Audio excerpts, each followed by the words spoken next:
38.1, no, 250, 60, well, I guess it would be 62 or 61.8, 73.4,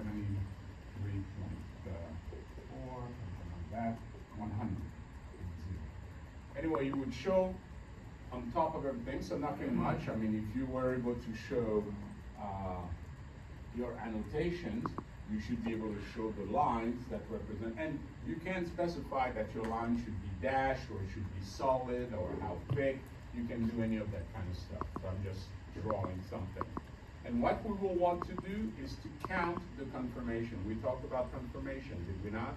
Yep. Okay, so essentially, if along this thing, let's say I really happen to have a candlestick, just trying to show some example.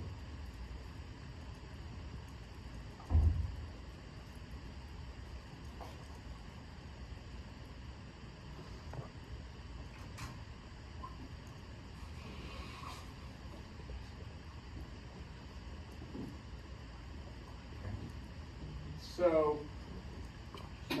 as you can understand, your range is really always given by the high over here in a downward one to the low here. So you will always have those two confirmations. Do we agree? Okay, because the high here is going to be exactly this Fibonacci level, if you want to think of it as a Fibonacci level, and this low will always be associated with that low here. But in between, you have your candlestick. Each candlestick has 4 numbers. It's got an open, a high, a low, a close. And what you will want to count are all these locations where you hit a Fibonacci level within a 1% margin. Because you're not going to ask that, oh, the high hits exactly. It happens, okay? But you want to have some leeway. So for instance, do we agree that this would be a confirmation? This would be a confirmation. Nothing here. Right here, there's a confirmation. We have this one. We have this one. And over here, we have the close, which is right on the line, so we'll call that also a confirmation. And you just want to count the confirmations. Why? Because we're going to see how the count of confirmation can help you maybe guess as to what's going to happen on the next bar. Okay? And for the confirmation, you can put yet again another annotation. That might be a little circle, right where you would know the x coordinate of the candlestick, you would know the y, is it the low, is it the open, the high, the close, whatever. And put a little dot to say, hey, here's a place where one of the 4 prices has hit a Fibonacci retracement level.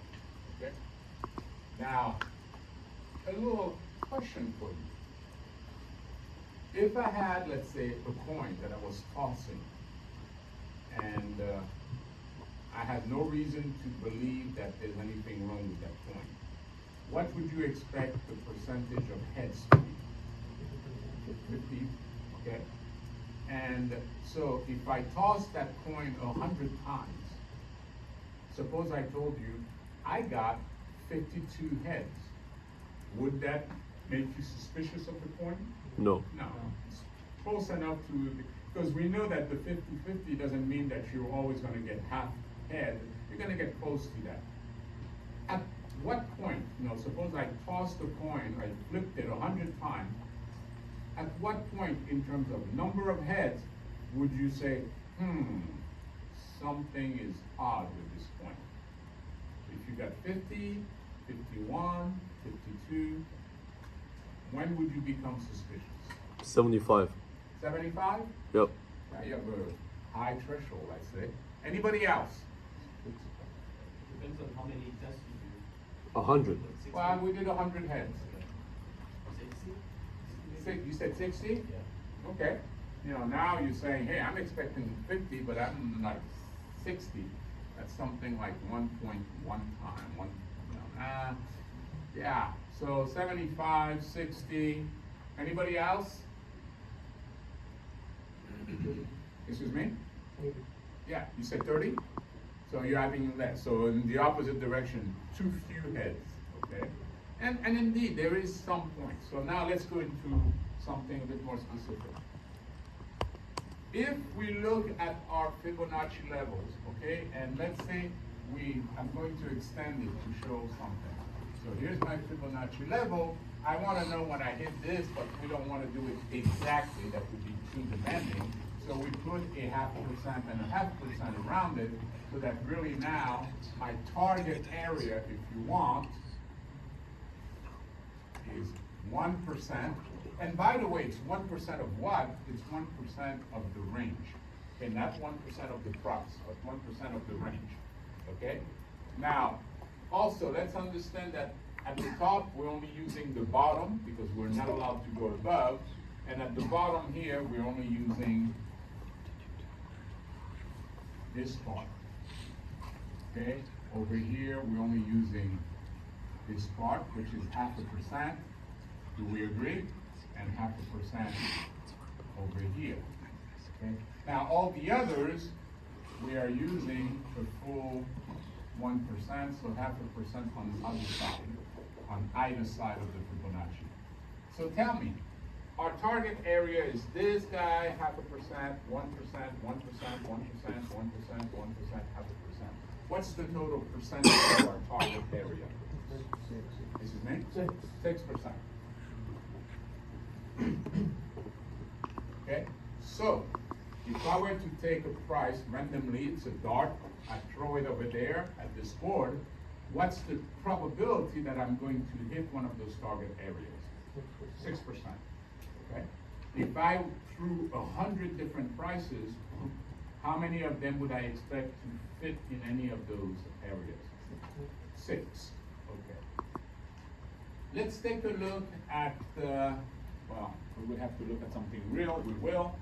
But let's say that in your range here, you had, let's say 10 candlesticks, okay? 10 candlesticks from the first one to the last one. We have to make a little modification, but you have 10 candlesticks. How many prices would 10 candlesticks represent? 40. 40. You get why? Okay, each candlestick is 4 prices. If I have 10 of them, I have 40 prices.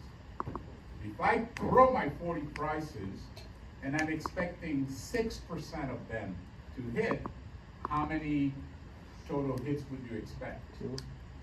2.4. Let's be kind, 3. Okay? Let's take a look. So now you can ask yourself, man, I'm expecting 2 hits or 3 hits. At what point would you say, whoa, this looks really weird because I've got, no hits at all, maybe? You say, that's odd. I would have expected on average, but that could happen. But if I'm expecting 3 hits, suppose you got 4 hits instead. Would that be an issue for you? No. 5 hits, 6 hits.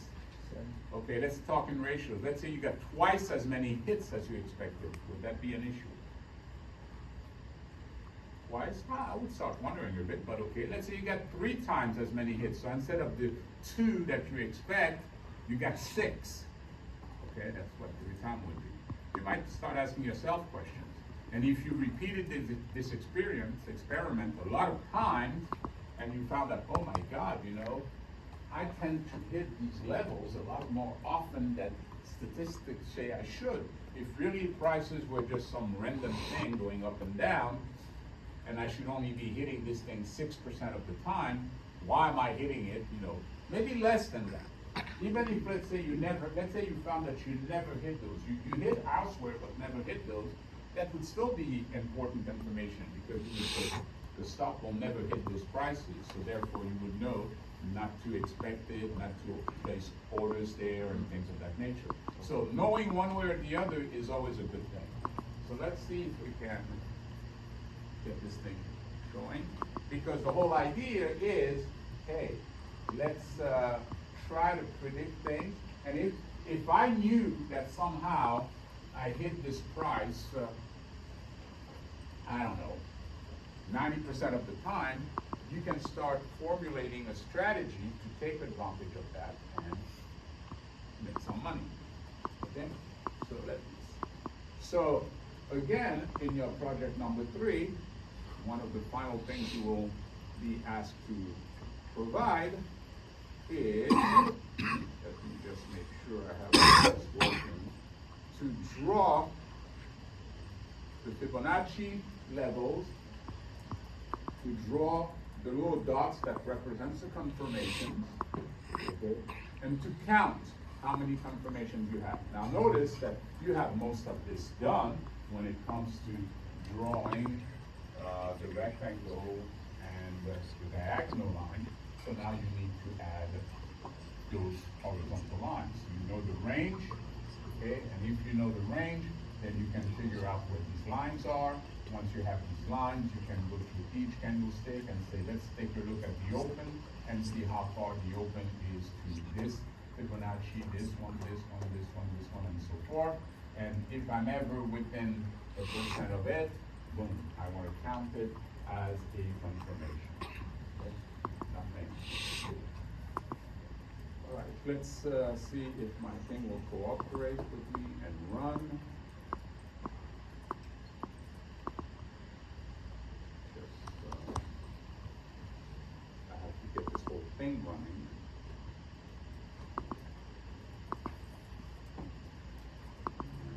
It's taking forever. I hope I didn't mess up my stuff. I was reloading the whole database of all the stocks because yesterday was the 10th of the month, so I wanted to now be able to have a fully working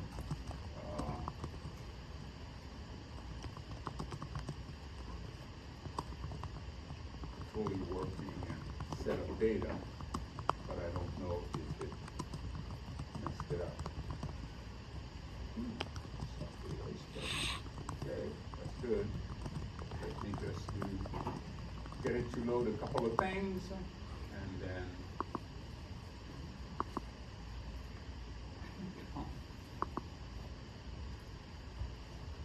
while this thing is doing its thing, I'm going to talk about the new way for you that you will have your application run. Remember, you provided 2 combo boxes to select. Now, what you were selecting in those combo boxes were completed waves. Now, what is a completed wave? Okay. A completed wave is a wave such as this one, where at the start you've got a peak or a valley, and at the end you have another peak or valley. So the wave went from a peak to a valley, or from a valley to a peak, okay? Yes. Now we're going to look at potential waves. Now, what is a potential wave? A potential wave would be something like this. Let's take this image, and let's say that you're at this bar, this bar, this bar, this bar, this bar, this bar, and let's say that now, this happened to be like this because the next bar was like this, and here we have a bar, let's say like this. Okay, so this was a valley. But let's say you're sitting here. You don't know what tomorrow or the next month bar is going to be. Okay? So at that point, you don't know if you're a valley. You agree? You just don't know. However, you want to say to yourself, well,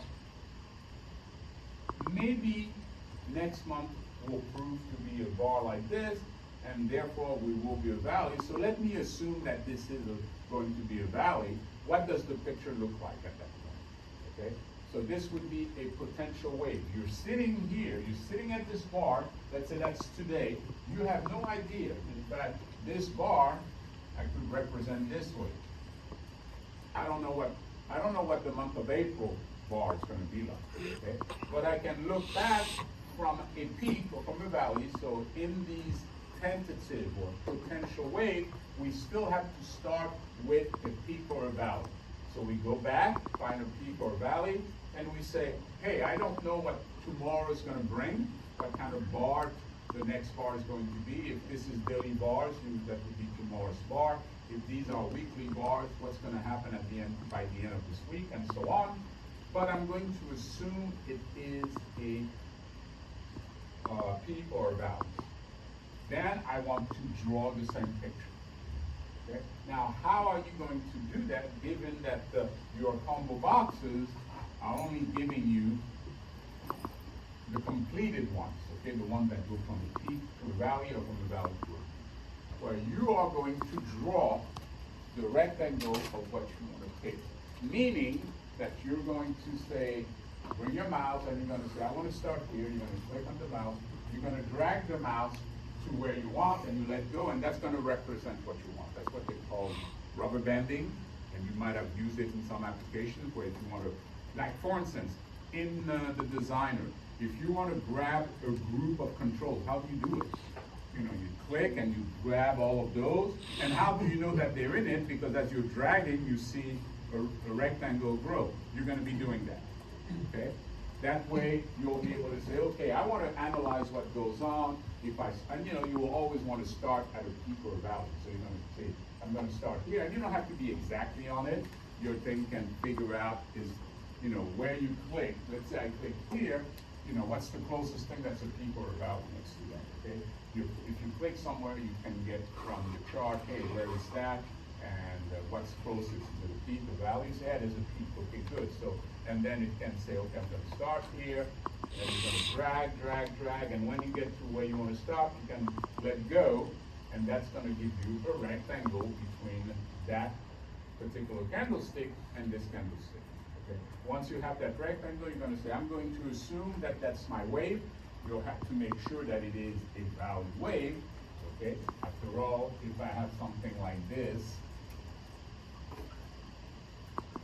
and I decide to start here, and I draw my rectangle, well, my rectangle would be something like that. From this peak to this valley, is that a valid wave? No, it's not, because it gets pierced. So if someone tries to select that, your app should be able to say invalid wave, try again, something like that. So you put up a little dialog box. And now the user can say, oh, I'm sorry, I really meant to go from here to here, and that is a valid wave. Once you know that it's a valid wave, you have your wave, you draw your Fibonacci levels, you count the confirmation, and maybe you display the information, okay? So that's what you're going to do, okay? Now, how many of you feel that, oh yeah, I could write the rubber banding fairly quickly? Nobody has an idea of how to approach that? Well, I'll let you think about it for a little bit while I'm getting this puppy to do its job. Okay. So, don't be shy.